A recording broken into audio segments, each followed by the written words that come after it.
Hey guys, it's Dr. Justin Marchegiani here. Today's video is going to be about excessive menstrual flow and low iron. We did a deep dive into podcast today. We'll put the link down below so you can access that podcast. But it's very important when we have estrogen dominance and excessive menstrual flow, one of the major side effects can be low iron. And low iron is really important because iron helps bind to, it's hemoglobin's attached to iron and hemoglobin carries oxygen. So with low iron, you're not going to be able to carry oxygen. Without adequate oxygen levels, you're not going to be able to generate ATP via aerobic metabolism. You need oxygen for that. So this is a really important concept. So we're going to dive in deep to that today. Before we do, make sure you smash that like button. Really helps the algorithm. Put your comments down below. Let me know about your situation, if you have menstrual flow issues and things you've done to help improve it or not. And if you're really enjoying the content, smash that little bell. That will allow more of these videos to show up in your feed so you can get access to this great content. So let's dive in.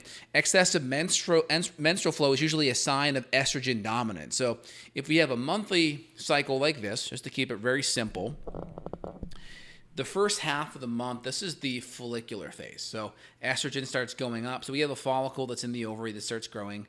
That follicle, FSH starts to grow that follicle. That follicle starts to grow. Estrogen starts increasing around day 2 to 9 or 10. And around day 10 or so, progesterone starts coming up. And then usually between day 13 and 15 or so, this is ovulation. This is where you ovulate. And then this day 2 to 12 or so is our follicular phase. That's where the follicle's growing. Think F for follicular, F for first. Okay. Then we have our ovulation. That's pretty much where estrogen and progesterone do a little switcheroo. Okay. Estrogen comes up. Progesterone starts peaking up around day 12, 13, and they cross right in this area. This little X here, X marks the spot. This is ovulation. And then our luteal phase, think L luteal, L last, right? 15 or so, it peaks up around day 20, 21. So a lot of testing, we like to test right in that heart of the luteal phase to see where our progesterone's at. And then we have estrogen kind of tailing progesterone up here, and they both kind of fall out around day 28 or so, and that triggers healthy menstrual flow. So we have this beautiful domino rally of symphony. We have FSH stimulates follicle growth, follicle starts growing, making estradiol, the first half of the cycle. As estradiol starts peaking, LH starts being made by the brain, which causes progesterone to come up. As progesterone's up, this is where ovulation. Progesterone continues to go up. Estrogen goes up a little bit, but far below it, and they all peak down. And that drop in hormones helps shed that uterine lining. So I tell my female patients, if you notice like browner, more oxidized kind of blood flow, that's a sign that you didn't really flush off that uterine lining from the previous month. That's important. We want uterine blood flow to be nice and bright red. That's important. Oxygen rich, a lot of nutrition, and then it tells me that you're sloughing off that lining, so you're getting a fresh lining every month coming off. When you see more browner colors, more oxidized, more rusty, or clotty, that's a sign that we're shedding previous linings from a month or two ago that month. That's not as healthy. So we want to have good, healthy progesterone, estrogen drop. That's going to signal that flow, that shedding, that recycling of that uterine lining. And typically when we don't have that good sloughing off of the uterine lining, normally progesterone may go up and it may peter out early, like around day 20, 21, 23, and estrogen may come out early too. And you may have this relative shift in estrogen dominance. And estrogen dominance doesn't mean that estrogen's higher than progesterone. It just means that ratio may shift. So progesterone's around day, it's around 20, 23, 25-ish. To 1 estrogen. So it's about 23 to 25 to 1 progesterone to estrogen. And that's on average throughout the cycle. In the luteal phase, it may be much higher than that, okay? And so when that ratio starts switching because progesterone's falling out sooner, that's a sign that we're moving into estrogen dominance. One of the major side effects of estrogen dominance is the fact that we are going to be having that prolonged bleeding. That's called hemorrhagia, all right? That's excessive menstrual flow. You're going to increase your loss of iron then. That loss of iron, like I mentioned, is going to decrease red blood cell size. It's also going to decrease hemoglobin, and it's going to decrease hemoglobin carrying capacity. And if you can't carry oxygen, remember the experiment in middle school. You got a cup, you got a candle, you put the candle underneath the cup on top, what happens? after a while, the candle goes out. Why? Because the oxygen is required to fuel that fire. Well, you have a metabolic fire, and that's in every single mitochondria in every single cell. And that mitochondria requires oxygen to generate ATP, which is the cellular currency of your body. And so if we can't carry oxygen because of low iron, because of your estrogen dominance and your menstrual flow, that's going to be a problem. So we got to get to the root cause of why this is happening so we can fix it. It's easy to give someone a birth control pill and try to just regulate things and manipulate it, which it's like, banging your head against the wall and taking an ibuprofen for the headache. We're not fixing the underlying issue. We got to get to the root cause. So I always tell my patients, holistically, we got to go above, below, inside out. It's always the philosophy. So in my kind of practice, it's SSS. We have look at the underlying stressors, physical, chemical, emotional stressors. Make sure we're working on some of those, especially the chemical ones, which could be food and blood sugar and inflammation and gut infections and low stomach acid. Make sure we're working on those.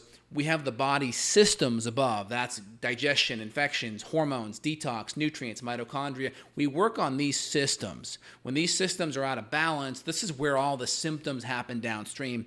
Most people get into the symptom management mode. Oh, I got a headache. Here's an ibuprofen. Oh, I have period issue. Here's birth control. Oh, I'm moody. I'm depressed. Here's an antidepressant. Here's a benzo, right? We're just playing this game here. And the problem is all medications have side effects.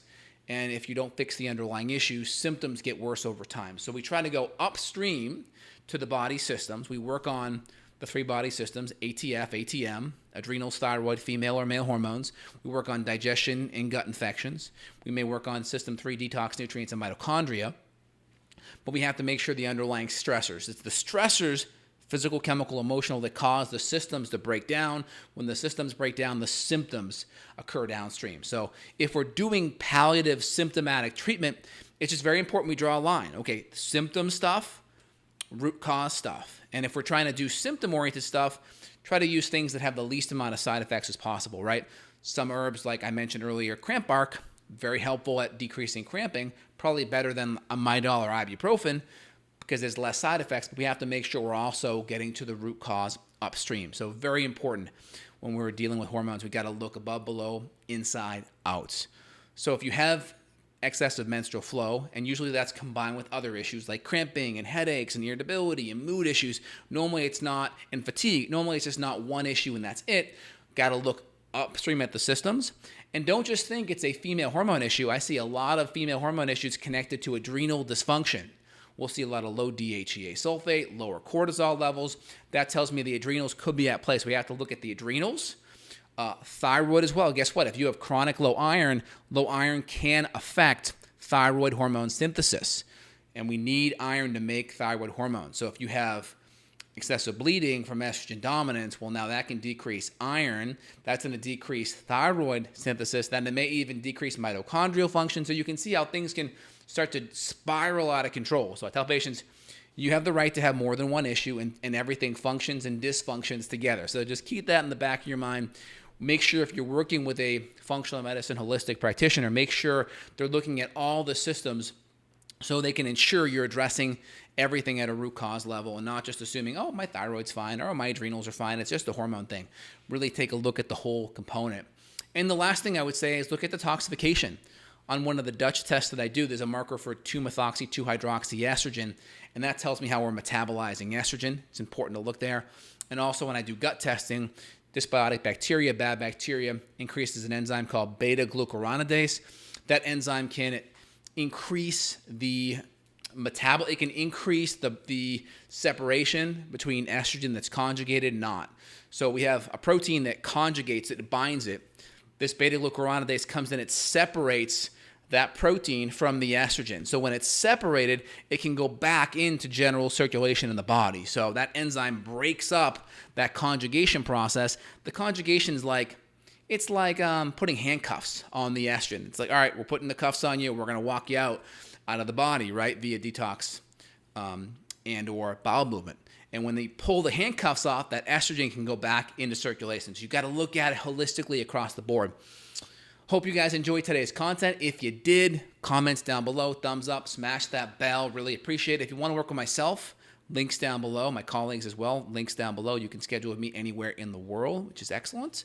Hope Hope you guys enjoyed today's content, and we will go to the live Q&A next. All right, what is up? Hey, thanks so much, Lindsay. Glad you enjoyed the content. What do we got here? All right, let's keep rolling. Got your questions here, guys. I think we answered everything already. Is there anything else I can answer for you guys? Let me know.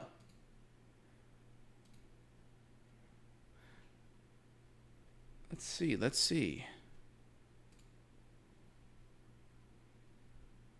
I was doing a video just earlier, and there was a mic issue, and I think we fixed it here today, so no problem. Perfect. So a couple of questions here. What are some of the major supports I may use when working with these situations? Well, one of the big things we may use is progesterone. And again, when we dial in progesterone, we really want to make sure that we're testing. So I don't want to just give random progesterone dosages because you really want to make sure you're testing the levels. There's different herbs I may use too, like chaste, or I may use shepherd's purse. I may use different estrogen modulators too, like Dong Quai or black cohosh. We may use things to help support estrogen metabolism. So there's a lot of different reasons why we may be doing a certain herb or not. So it depends on the profile. Cramp bark can be really helpful. There's different raspberry root, ginger, especially for, if the uterus is really tight and cramping. There's different herbs that can be really helpful. Magnesium for relaxing those uterine muscles. And then, of course, if we're really low in iron, we want to take iron. So my line will use an iron supreme or an iron bisglycinate that's chelated and really going to absorb well. We may even do something like a iron in a glandular form, like a liver glandular. That's very helpful if people are very sensitive. So, good first steps to kind of work on supplementing iron. And then with progesterone, you really want to work with the functional medicine practitioner to test your levels and to make sure they're adequate. So you really want to look at everything holistically. All right, guys, hope you enjoyed this content. You want to reach out to me, links down below. Hope you guys enjoyed it and you at least can apply one thing. All right, have a great day. Take care. Bye.